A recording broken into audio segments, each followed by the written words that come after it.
আনন্দে সময় কাটাতে আপনি কোনো রেস্টুরেন্টে গেলেন আর ওয়েটার আইসক্রিমের বদলে আপনাকে ধরিয়ে দিল স্পেশাল এক মেনু। মুখে দিতেই বুঝলেন এ তো মাটি।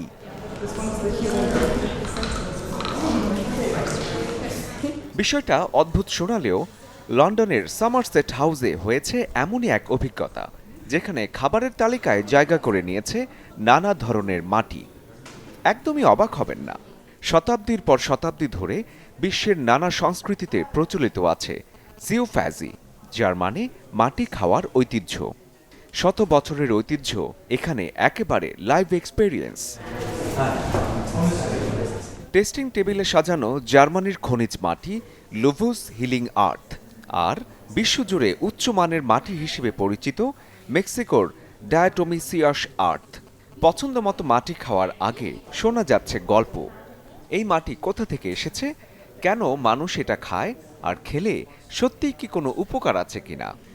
They found a whole rich archive of cultures, communities, earth eaters, and people that are just, I guess, curious, that have documented this practice over time and has resulted in 600 plus edible earths around the world that are all accompanied with a story. গবেষণা বলছে পৃথিবীর অনেক জাতি এবং সংস্কৃতিতে গর্ভবতী নারীরা, কোথাও আবার ধর্মীয় আচার পালন কিংবা হজমের সুবিধার জন্য মাটি খাওয়ার প্রচলন আছে। মজার বিষয় হলো, এখানে মাটি খাওয়ার পর দর্শনার্থীদের দেয়া হয় কম্পোস্টযোগ্য কার্ড, যেখানে তারা লিখে রাখেন নিজেদের মাটি খাওয়ার অভিজ্ঞতা। My relationship with I guess clay, I didn't really know why we did it when I was back in Cameroon, but coming out of there and doing a little bit of research, I think it helps. So Cameroon is a pretty underdeveloped country, and I think a lot of areas people struggle to find food, basically. I expected it to be something kind of crazy, very crunchy, very different, but it really was a normal food experience.